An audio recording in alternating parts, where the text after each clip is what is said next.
So, but I feel like crying this morning. General Uba in the bush had low battery.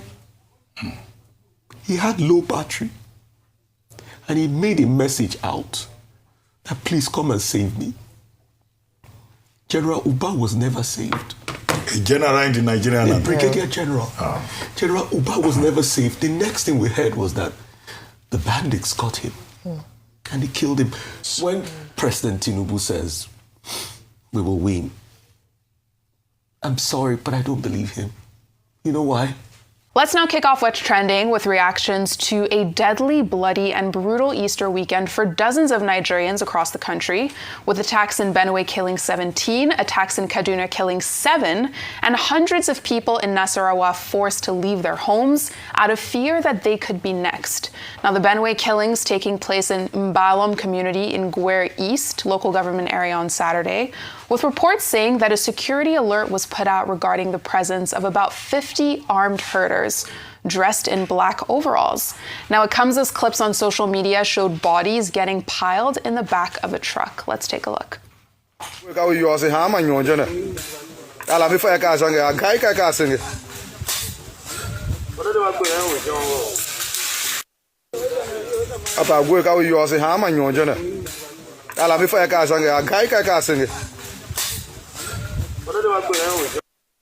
Now, the police confirming the incident and Governor Hyacinth Alia condemning the attack, but it comes as the chairman of the local government area stated that 9 corpses were recovered, highlighting the ambiguity regarding just how many people have been accounted for by authorities. Numbers are always changing.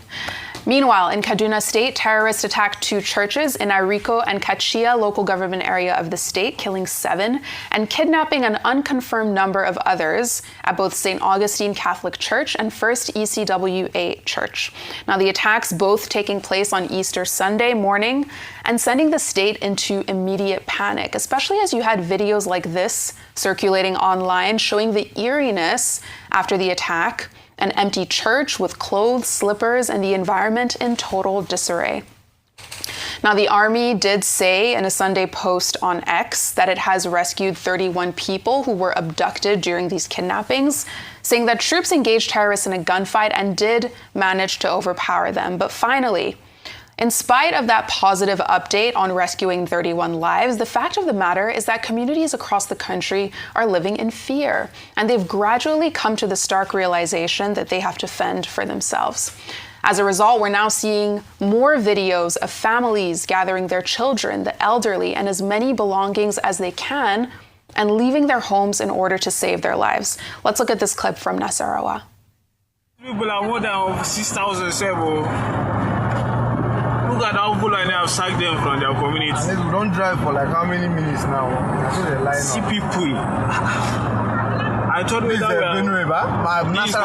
Nasarawa. Gada Wudu. Right so, now we are in Nasarawa. All those people we left behind. Those people now, maybe they don't even know what is going on yet. Guy, there is problem in this country.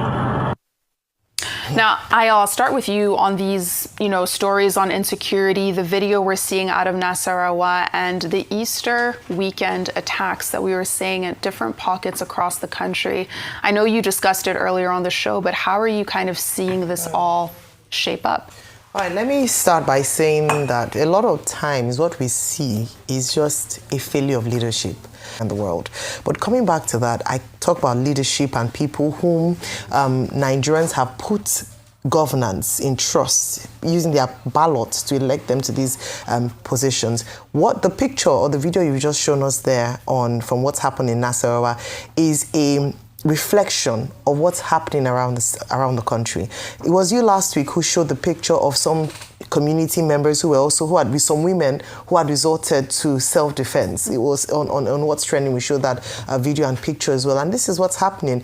It's a demonstration of the failure of government to provide security for the people. And will you blame them? Are they not justified in their response and action when you look at the number of deaths that happened in one weekend in Nigeria?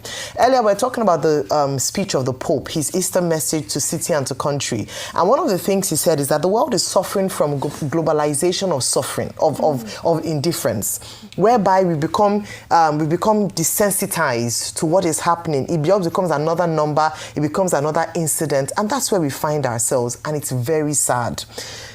The government must sit up and stop applying political resolution or solution to where we find ourselves today.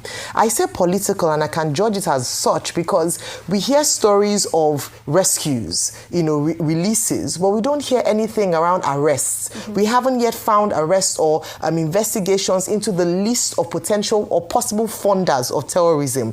We have released, we know where they are, but nothing has been done. So it means that the government is somehow looking for a way to resolve this politically, but it's not working. And that's why I said earlier on. And so until they're willing and ready to use force for force, power for power, madness for madness, as they say, there is madness to use to cure madness, that until we get to that point, we won't solve the problem. We don't need platitudes anymore. Nigerians are dying on a daily basis. Like you said earlier, the figures are probably underreported. We don't have a true picture of what it is. There are still some people, as we speak today, in captivity, abducted, kidnapped, and not been rescued yet. And so we don't have any reason to celebrate in many instances in the country, and we must never become desensitized to it, because these are fellow Nigerians, and we keep calling on the government to act. Do we know they can do it? They have the power to do it. It's just the will to do it. And if we stay on that security thread, we also have President Bola Ahmed Tinubu vowing, promising, assuring Nigerians that his administration will be the one to decisively end terrorism and banditry across the country.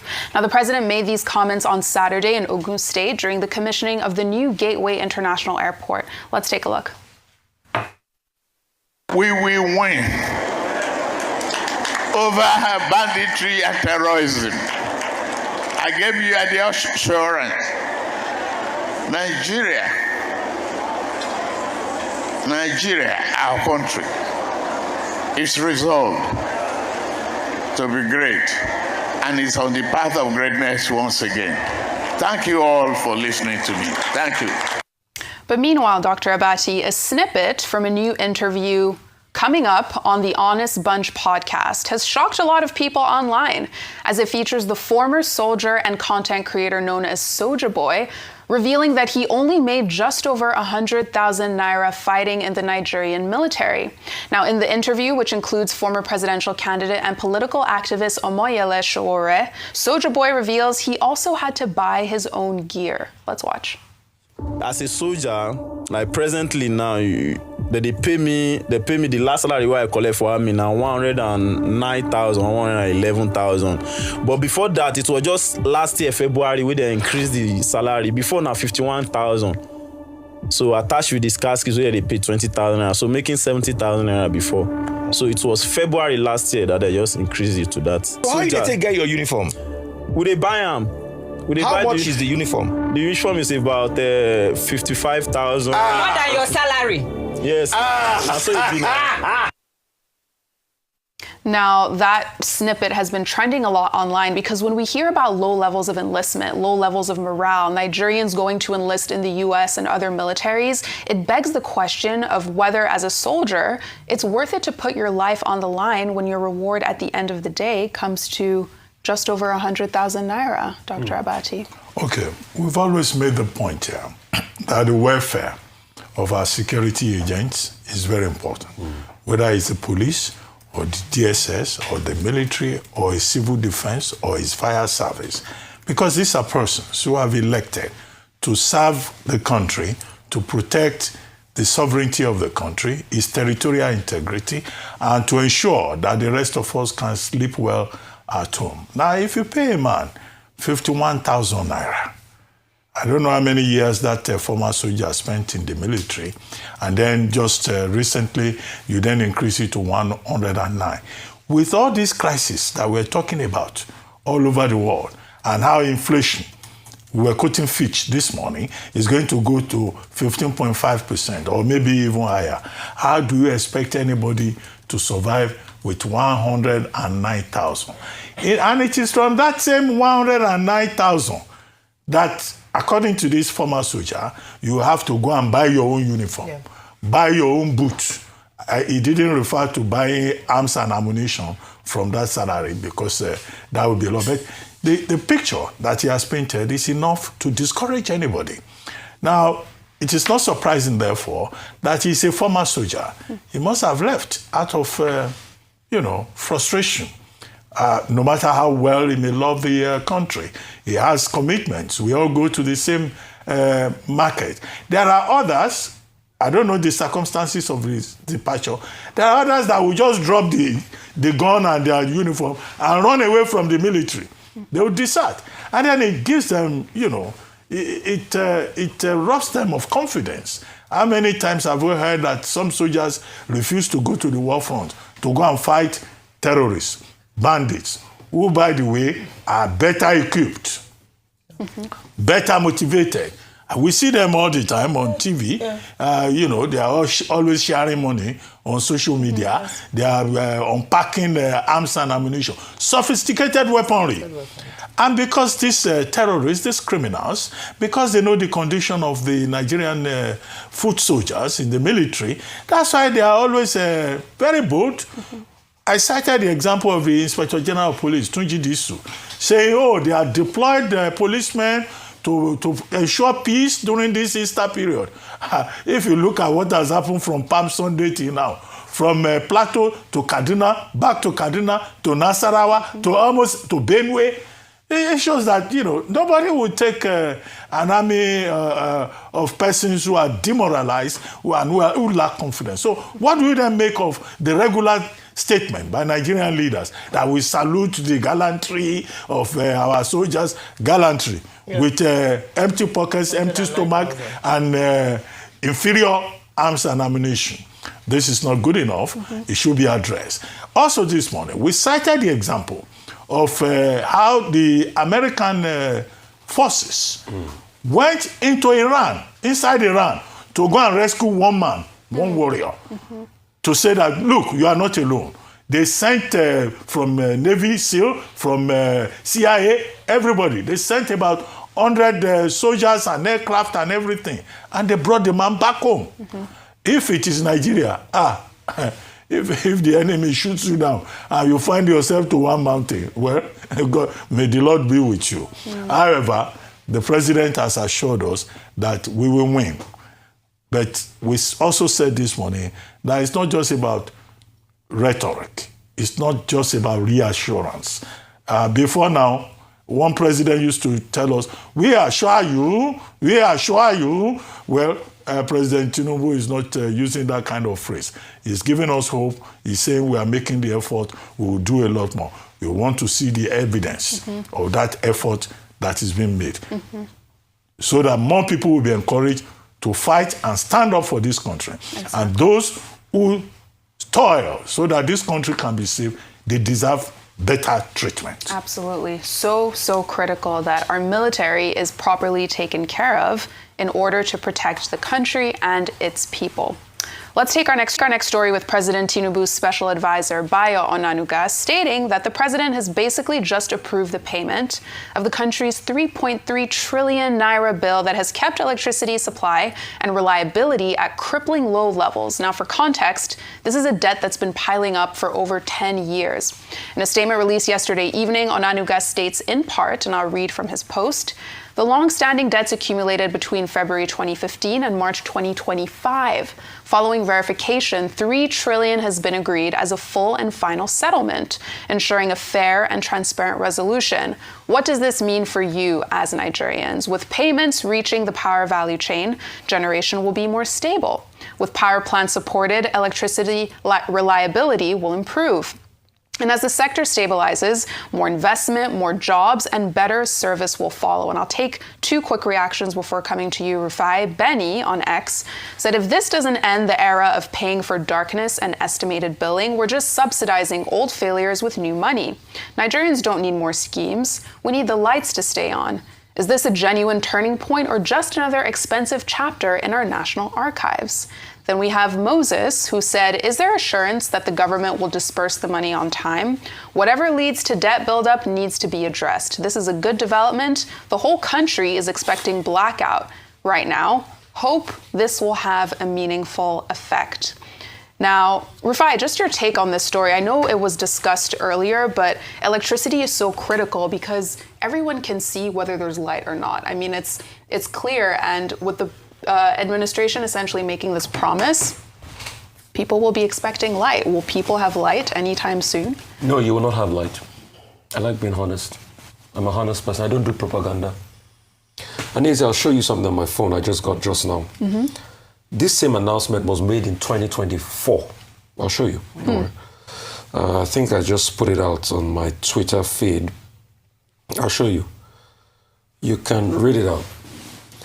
17 May 2024, Tinubu approved payment of 3.3 trillion power sector debt. Today we are talking about this again. The same thing. While we first took the story, I talked to the stakeholders in the power sector. The 500 million you were talking about, they said they had not even gotten the money. 500 billion. That they said was first 501 billion. They've not gotten the money. I bet they are saying they've paid about 230 billion out of it. They said they've not even gotten the money in the sector. In fact, what they are even saying, the generating companies are saying, is that let's ask them who helped them audit the account and come to this 3.3 trillion. That can you unilaterally audit? So who helped them audit the account? The federal government. Let's ask them. That's what the Association of Generating Companies, the questions they're asking. See, they will not come out to talk because they are interest. You know, people that own this generating company also own other stakes in government, and they don't want to talk. You see, because in this, if they are not confident enough to come and talk, next time they should not complain. Dr. Abati, you see, otherwise, in this, we abuse them thoroughly. You see, we live in a country where because you have interests, you might have a stake in another business. You don't want to ruffle feathers with the president, so you have to be subservient to him. And that's what's wrong with all of them. They don't want to talk. But they talk to us at the back, and it's what they say to us that we're saying out. So this is another announcement. Nothing will happen. Well, those who are complaining should come and say so publicly. Nothing will happen. Dr. Abati, you and I know how we know how this country works. You know, they would rather say it at the back. It's difficult for them to come out. So that they will not be on record in the public. Yeah. You know. And I get them. Because it's the kind of way we've structured this country.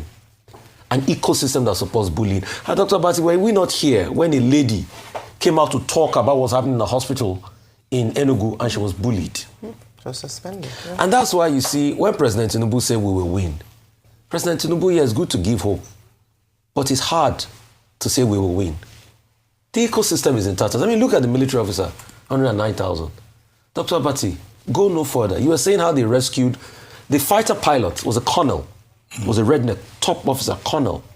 You know what America did? America decided to blow up another F-15 Eagle, over $100 million. On the rescue mission alone, America spent close to $500 million just to get this man out. They sent 2 other planes, they sent an Hercules, they sent 2 helicopters, Pedro 11 and Pedro 12, to act as buffer shields to be able to rescue this man. Rescue one man. Dr. Bati, I feel like crying this morning. General Uba in the bush had low battery. He had low battery. And he made a message out that please come and save me. General Uba was never saved. A general in the Nigerian army. Brigadier General.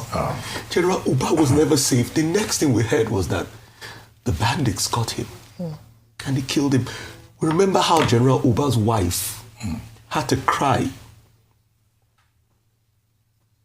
that we let General Uba down.